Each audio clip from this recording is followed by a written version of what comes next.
Bueno, entonces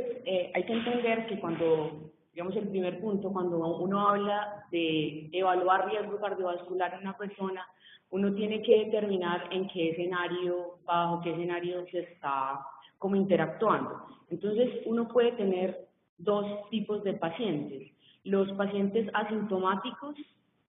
que tienen un riesgo de presentar eventos cardiovasculares, o aquel grupo de pacientes que ya han tenido un evento cardiocerebrovascular establecido, un infarto agudo de miocardio, un ECV o algún espectro de la enfermedad clínica. En estos pacientes, todo el direccionamiento va hacia la prevención secundaria, donde las medidas de intervención están claramente establecidas para la mejoría de desenlaces gruesos. Pero está el otro grupo de pacientes, de aquellos que están en el momento sin síntomas, pero que uno quiere determinar cuál es ese riesgo estimado de presentar desenlaces cardiovasculares fuertes y que posiblemente sea un grupo de estrategias de intervención como adecuadas. A lo largo del tiempo, digamos que lamentablemente no se han solamente intentado mejorar estrategias no invasivas como cambios en el estilo de vida, rehabilitación, terapia de ejercicio que podrían tener mayor impacto, sino que la estimación del riesgo cardiovascular se ha determinado para poder direccionar medidas de intervención como el manejo de la dislipidemia y en algún momento el uso de aspirina en prevención primaria para pacientes pues asintomáticos. Además, hay que establecer cuál es el espectro de enfermedad cardiovascular aterosclerótica. Digamos que la primera inquietud en el mundo inició con el aumento del incremento de enfermedad coronaria, que sigue siendo la principal causa de mortalidad en el mundo, pero debemos entender que la enfermedad cardiovascular es un espectro de la aterosclerosis sistémica. Entonces, por lo tanto, la manifestación o el compromiso de otros lechos vasculares va a ser importante y uno la debe entender como el espectro de un todo. Enfermedad coronaria, enfermedad cerebrovascular, desde la accidente cerebral transitorio hasta el accidente cerebrovascular, la enfermedad arterial periférica y enfermedades de la aorta aterosclerótica. Es importante y es un interés hablar de esta enfermedad, va a producir alrededor de 17 millones de muertes anuales, afecta principalmente a las personas mayores de 60 años, el riesgo a partir de los 30 años es casi de la mitad para los pacientes y un punto importante es que el riesgo de enfermedad cardíaca es proporcional a los factores de riesgo individuales y de forma aditiva que tenga cada paciente. Y la mortalidad por enfermedad coronaria, a medida de todas las intervenciones y de preocuparse por estimar y por determinar el riesgo de cada uno de los individuos, se ha reducido casi en la mitad en los últimos 20 años. Entonces miremos un poquito de cuál ha sido ese patrón global de la mortalidad cardiovascular hasta el 2003.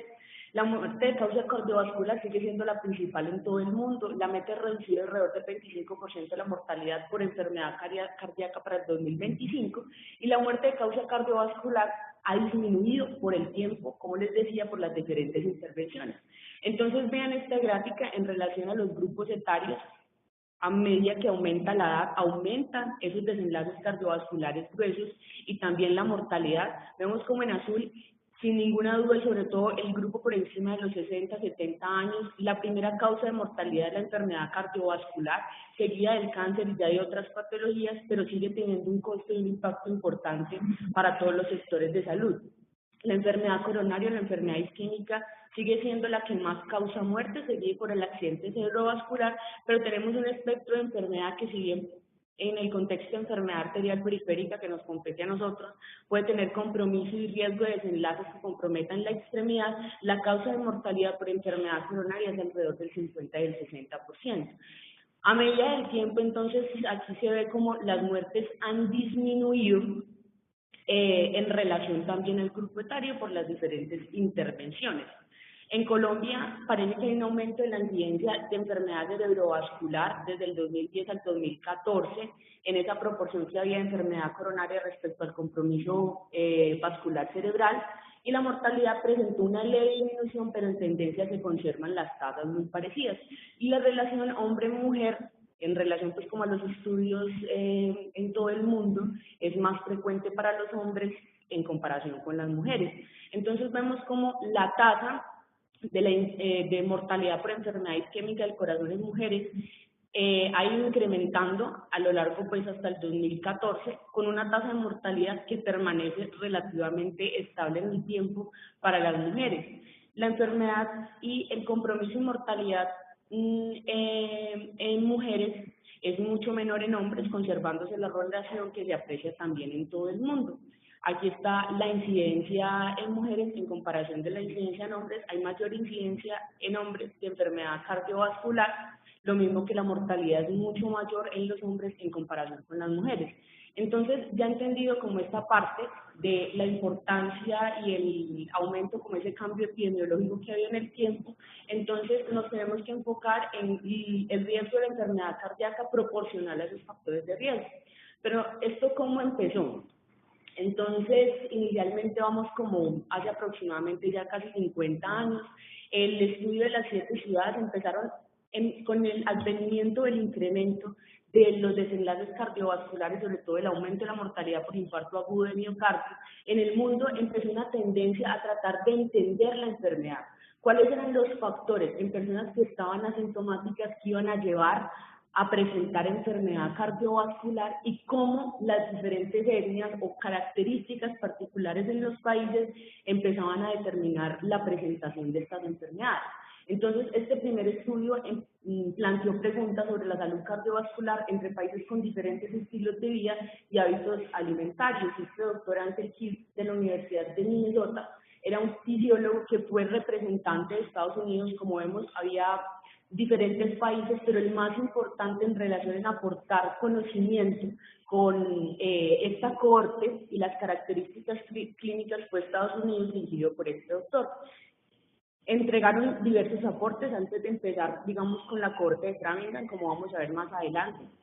En relación a la enfermedad cardiovascular, empezaron a aparecer de una forma clara y, digamos, constante, al igual que en los otros países, los factores de riesgo tradicionales en relación con la edad, con el sexo, la hipertensión arterial, la dislipidemia, los cambios en la dieta, como dependiendo del tipo de país habían dietas y pues más ricas en grasas saturadas en comparación que otras, y también el sedentarismo.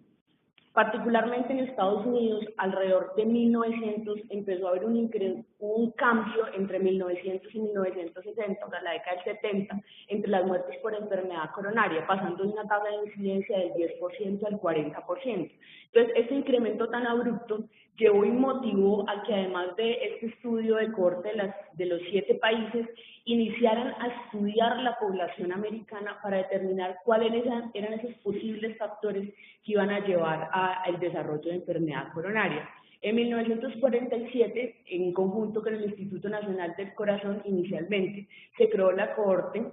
de Framingham en el estado de Massachusetts con el objetivo de estudiar los eventos cardiovasculares en una población que era estable y poder determinar antes del seguimiento, cuando los pacientes estaban sanos y cuando desarrollaban el evento, cuál era el riesgo de desarrollarlo y adicionalmente cuáles factores dentro de este grupo iban a estar marcando el desarrollo de los eventos. En 99 apareció el primer artículo en Lancet. Ellos agrupaban en ese momento casi 8.000 pacientes entre los 45 y 94 años, con un seguimiento del 71 al 75, que en el momento inicial de seguimiento estaban totalmente sanos, libres de enfermedad coronaria, y querían determinar cuál era el riesgo de presentar angina, infarto agudo de miocardio y muerte por enfermedad coronaria.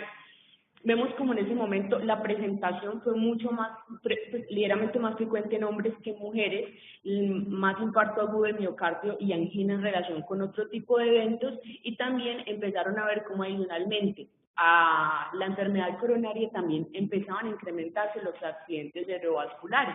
y también encontraron una relación respecto a la tasa de presentación de ese primer evento de enfermedad coronaria. En pacientes por encima de los 40 años, los hombres tenían una relación que iba 1:2 para presentar un evento en comparación con las mujeres, 1:3, y las mujeres 1:2. Y por encima de 70 años, estos se incrementaban. Para las mujeres era 1:3 y para los hombres una relación y un riesgo casi de 1:4 en comparación con las mujeres. Entonces, los investigadores de la cohorte de Framingham fueron los primeros en introducir el concepto de factores de riesgo observados en la fase preclínica antes del primer evento cardiovascular y que se asociaban con eventos futuros. A lo largo del tiempo, digamos, uno podría hablar inclusive como de el advenimiento y la detección de cada uno de los factores en relación a la obesidad, la diabetes, la hipertensión arterial, y estamos hablando de décadas de desarrollo y conocimiento para detectar cada uno de los factores, para encontrar esa asociación que era causal, identificarlos como factores independientes de riesgo para enfermedad cardiocerebrovascular y cómo cada uno de ellos podía tener un peso importante para el desarrollo. ¿Cuál es el punto más importante como para tratar de desarrollar una estrategia de estimación del riesgo? Es que sin ninguna duda en todas las cohortes, incluyendo pues la de Framingham, que es más conocida para nosotros, se podía observar y encontraron cómo a medida que aumentaban el número de factores en una persona, se incrementaba de una forma aditiva el riesgo de presentar enfermedad coronaria. Entonces, los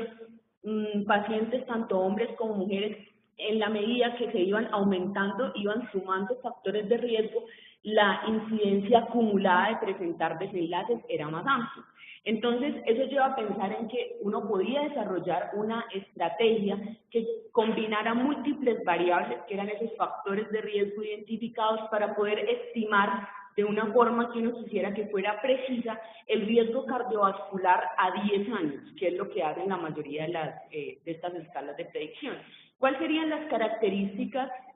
como ideales que debía tener esta estrategia? Es que sea rápida, que esté ampliamente disponible, y eso se ha logrado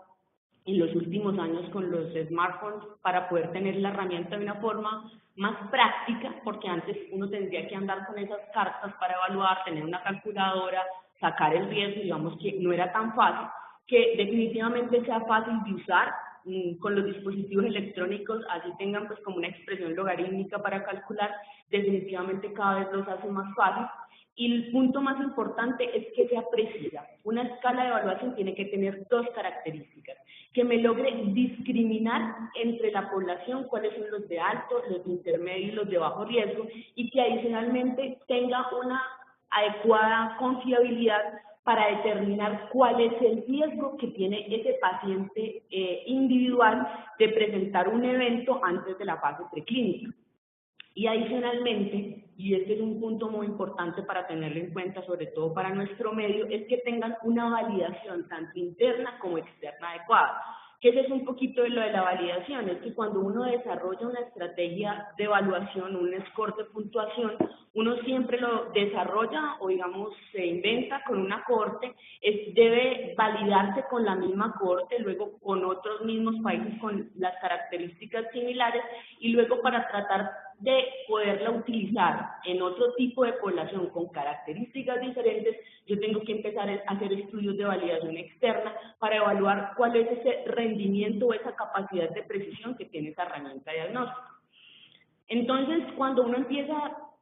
digamos, usualmente uno siempre estaba más familiarizado con la escala de estimación de riesgo de Framingham, que fue la primera, pero cuando uno empieza a revisar este tema, se da cuenta que eso hay escalas como usted todas las que quiere. A medida que en Estados Unidos empezaron a armarse más cohortes y unificar diferentes cohortes de estudio de aterosclerosis, empezaron a salir más escalas, lo mismo que en Europa, por el problema de tratar de validar y encontrar características que eran particulares para cada grupo poblacional. Entonces empecemos, digamos, para las cohortes americanas. Aquí tenemos todas las escalas. En 1998 se desarrolló la primera escala multivariable, que fue con las características del estudio de Framingham. Para el desarrollo de esa escala fueron aproximadamente 5.400 pacientes. Este es un punto muy importante, es que todos esos pacientes eran blancos con este seguimiento. En el 2002 salió la guía del ATP3, que era para la estimación del riesgo cardiovascular y poder decidir el manejo de la lipidemia en la población adulta, y ellos utilizaron para predecir, y eso se venía desde muchos años todos utilizando esa misma escala de predicción, y es que utilizaron la escala o el modelo de Framingham que se había desarrollado en el 98, cambiando algunas cosas. Ellos en ese momento sacan la diabetes y adicionan que a la hipertensión arterial se podía también puntuar el hecho de estar bajo terapia antihipertensiva. En el 2008 hacen una revisión de esa misma escala, tratando de mejorar como la representación de los diferentes grupos, porque hasta ese momento solamente eran blancos, y mejorando el seguimiento con todas las otras cortes que iban saliendo de Framingham. Y en el 2014-2013 se desarrolla con las guías de prevención o estimación de riesgo cardiovascular de la AJA y el Instituto Americano del Corazón, para desarrollar una escala basada en un pool de 5 cohortes para tratar de adicionalmente poder estimar el riesgo en la población negra. Y está pues el score de Reynolds, también el de Mesa y el JHS. Entonces vemos que también llama la atención es que uno tiene que tener claro en el momento de decidir utilizar una variable en un esquema de predicción qué desenlaces me están evaluando. Entonces vemos como en el 98 los primeros desenlaces que evaluaba era esa primera escala de Framingham, y ese modelo era solamente relacionados con muerte y eventos direccionados a corazón.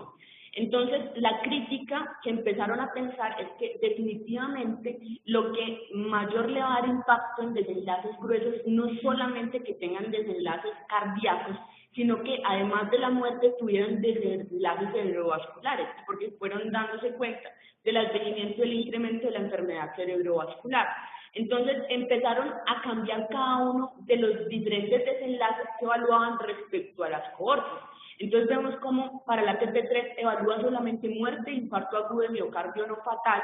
y para el 2008 y el 2013 empezó a aparecer la enfermedad cerebrovascular con desenlaces gruesos más fuertes, no solamente desenlaces subrogados como necesidad de revascularización, sino tratando de estimar solamente desenlaces gruesos. Entonces, este es un punto muy importante en el momento de elegir una escala u otra de predicción.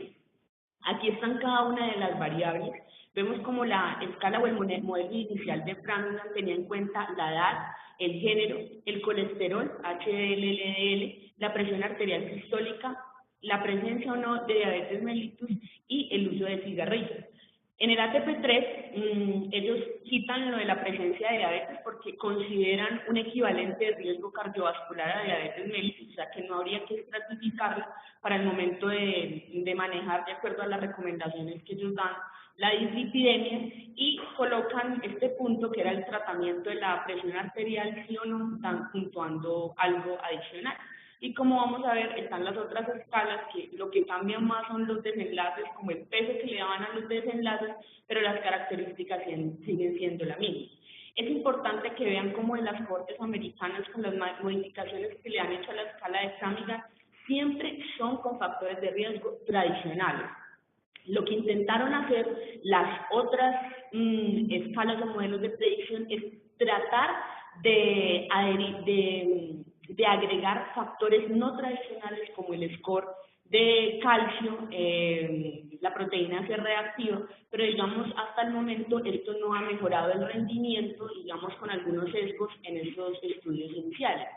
Esto es tomado de las guías europeas de prevención de la enfermedad cardiovascular, donde aparecen las diferentes escalas de las cohortes europeas. Entonces, la más importante, y que a partir del 94 empiezan a recomendar las guías europeas para ellos y para la población europea, es el puntaje SCORE. Son aproximadamente 2 estudios prospectivos con una gran cantidad de pacientes y evaluaba la mortalidad cardiovascular a 10 años. Entonces vemos como en términos generales la predicción o estimación de riesgo en todas las escalas es a 10 años, que ese es otro punto que también se le hace crítica en el momento de realizar predicción, en individuos que iban de los 40 a los 65 años y estaban las diferentes variables que evaluaba el score. Para esas cortes europeas, pues que además está la SIG, el CURRIX, el PROCAM, un estudio de corte global adicional, que es la que utilizan el ATP4, están recomendadas algunas otras por las diferentes guías para la evaluación y sobre todo para el manejo de dislipidemia, que es donde más ha tenido como impacto estas estrategias de estimación de riesgo. En el 2013, la Asociación Americana del Corazón desarrollan las guías de evaluación de riesgo cardiovascular,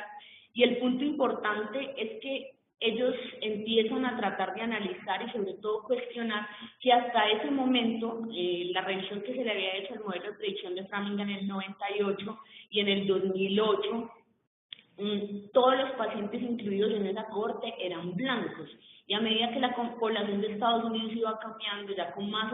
afroamericanos, con hispanos blancos, ya mezclados pues con los americanos, entonces posiblemente se estaba sobreestimando el riesgo para esos grupos de poblaciones pequeñas y de etnias pequeñas que no estaban representados en la estrategia.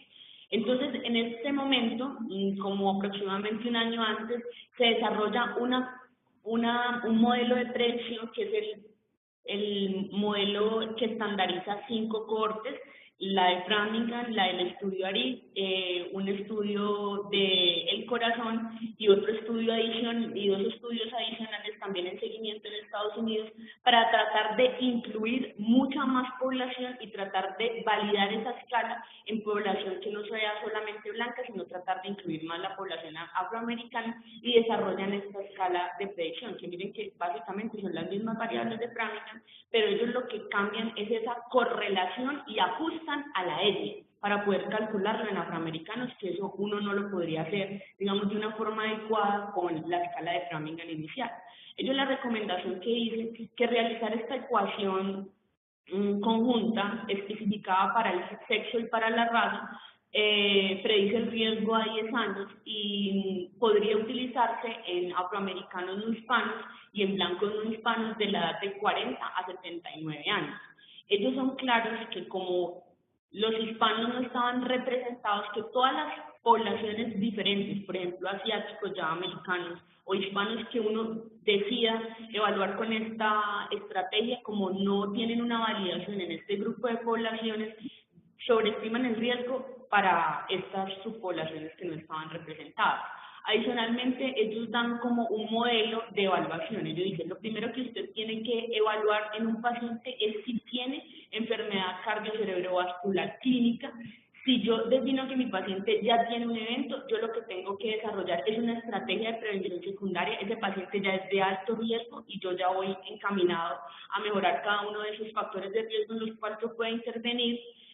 Y si no, entonces esta guía está desarrollada para pacientes entre los 20 y los 79 años. Ellos no tienen evidencia para esto, dice que uno debería empezar, si están por fuera de este grupo objetivo de la guía, debería pasar como a otras guías en el manejo de paciente obeso o inclusive de niños que están por fuera de lo que contemplaban ellos inicialmente. Si están entre los 20 y 79 años, son asintomáticos sin ningún evento. Entonces, ellos dicen que la estimación se debe hacer por la escala escala que les acabo de mostrar, con un seguimiento cada 4 a 6 años para poder estabilizar el riesgo a 10 años y determinar si los pacientes tienen un riesgo alto, más del 7.5%, o un riesgo bajo, que sería menor del 7.5%, y yo poder ofrecer estrategias de prevención primaria. El año pasado aparecen las guías europeas de la prevención de la enfermedad cardiovascular. Ellos hacen series de recomendaciones inclusive de manejo. El objetivo de población de esta guía es para evaluar, ellos ya ponen un punto más alto, digamos, en el momento de analizar la evidencia, hombres por encima de los 40 años y mujeres por encima de los 50 años o en edad postmenopáusica que no tengan un evento establecido y que no se conozca muy bien su riesgo. Ellos proponen para la población europea que uno debe desarrollar o estimarla con la estrategia del SCORE. El SCORE había evaluado países de Europa de altos y de bajos ingresos, pero es importante es que esta escala no ha sido validada en población no caucásica, o sea, no europeo. La representación y los ajustes que tienen, digamos, para no blancos europeos son muy pequeñas, sobre todo en pacientes pues, o personas que han migrado a España, pero la validación en hispanos no está hecha para esta escala. Dentro de las limitaciones es que no se ha validado, y esa es la más importante, para otros grupos étnicos diferentes a la población europea. Entonces, en una forma resumida, como las perlas a tener en cuenta cuando uno intenta utilizar una escala de predicción, es que todos los modelos tienen ventajas y desventajas. Hasta este momento no existe un modelo como un modelo ideal de predicción que yo les pueda recomendar. Lo que hay que encontrar es el modelo apropiado para cada paciente y esa selección del método debe individualizarse en base a características específicas. Lo más importante es la edad, el género y la etnia. Es decir, si mi población está representada y está validada esa estrategia en la escala de predicción que yo estoy evaluando. Y la mayoría de expertos considera que se prefieren modelos que evalúen desenlaces cardiovasculares duros que incluyan muerte, infarto agudo de miocardio y enfermedad cerebrovascular. Y entonces para nuestro medio, la población hispana, como les venía diciendo, ha tenido poca representación en los estudios de cohorte porque son americanos y europeos y carecemos de validación o de estudios grandes de validación de estas herramientas en nuestra población. En el 2014 se publicaron las guías luego de la TP4 para la prevención y detección del tratamiento de las dislipidemias en pacientes adultos por encima de los 18 años. Entonces, ellos hacen una pregunta respecto a qué escala de predicción utilizar y nos llevan a este artículo que fue publicado en el 2014 y es el único estudio que hay en Colombia, que lo hicieron en Bogotá, son profesores del San Ignacio de la Universidad Javeriana, y ellos validan dos herramientas de predicción que son Framingham con el modelo inicial y la escala del PROCAM para estimar el riesgo cardiovascular en esa clínica de prevención de enfermedades cardiovasculares de ese hospital. Ellos encontraron que para esa escala de Framingham, en pacientes de bajo riesgo intermedio, la escala sobreestimó los eventos observados cuando se hacía sin ningún ajuste. Eso da una relación entre eventos esperados y observados de 1.31. Esa característica debe ser siempre igual a 1, que no me vaya a sobreestimar o que no esté debajo de lo que yo pueda subestimar la presencia de eventos en una persona. Y adicionalmente presenta una baja capacidad para separar a los pacientes de bajo riesgo de los de alto riesgo, que eso es el poder de discriminación que tiene la herramienta. Para la escala de PROCAM ajustada, tenía una mejor calibración, digamos que no es tampoco ideal en relación entre eventos esperados y observados, y mejor capacidad de discriminación con un área bajo la curva de 0.77. Entonces, ellos, ¿qué pregunta se hacen? Y es que en la población colombiana, el modelo de Framingham comparado con el modelo PROCAM y SCORE tiene mejor desempeño en la predicción de desenlaces cardiovasculares en pacientes con diagnóstico de dislipidemias. Y la recomendación que hacen luego de revisar este estudio y en términos generales todas las escalas de predicción es que en la población con el objetivo de hacer prevención primaria sin enfermedad cardiovascular colombiana clínicamente manifiesta, se recomienda utilizar la escala de Framingham recalibrada para Colombia para poder reclasificar el riesgo. Entonces, ¿qué haríamos? Uno lo que hace es utilizar la escala de Framingham, que es de la TP3, inicialmente con las características. En ese momento, cuando yo calculo derivado de la escala original de Framingham, debo hacer un ajuste de corrección para la población colombiana, que es de 0.75, y eso me va a dar el riesgo ajustado de mi población. Y esa es la recomendación que los expertos dejaron para utilizar como escala de riesgo de predicción en la población de Colombia. Otro punto es que, como vimos, la recomendación son para factores tradicionales, pero desde hace muchos años empezaron a tratar de desarrollar otros factores que pudieran estimar o predecir el riesgo cardiovascular de enfermedad cardiovascular en forma general. Entonces han aparecido muchos y vemos como las guías grandes, en términos generales, la evidencia de recomendación no es fuerte para ninguno de estas opciones de predicción que no sean los factores de riesgo tradicionales que están en las diferentes escalas. Yo esto ya se los había mostrado cuando hablamos de grosor y estima media, que es algo que nosotros medimos tanto para las guías americanas como para las guías europeas. Ellos no recomiendan, o sea, miren esto, recomendación 3B para las americanas y 3A, o sea, no hay ningún beneficio de medir grosor y estima media carotidia para predecir el riesgo cardiovascular de los pacientes. Y eso yo lo habíamos analizado en el seminario porque no hay una estandarización del examen para yo poderlo determinar, y en los estudios que se han hecho, como el poder o de la precisión de la estimación, tiene muy poco valor. Adicionalmente, ellos, a pesar de que para todas estas estrategias ellos no dan una recomendación fuerte, no dan una recomendación, ellos dejan como en el tintero que definitivamente hay unos factores que podrían modificar ese riesgo adicional, sobre todo como la historia familiar, la obesidad, el score de calcio, la presencia de placas, o sea, haya o no una placa, independientemente del grosor íntima media, en la evaluación, y el índice tobillo-brazo. Y dan una recomendación que en términos generales es 2B, tanto para el score de calcio, para la presencia o no de placas en cualquier imagen, angiotomografía o ecografía, y el índice tobillo-brazo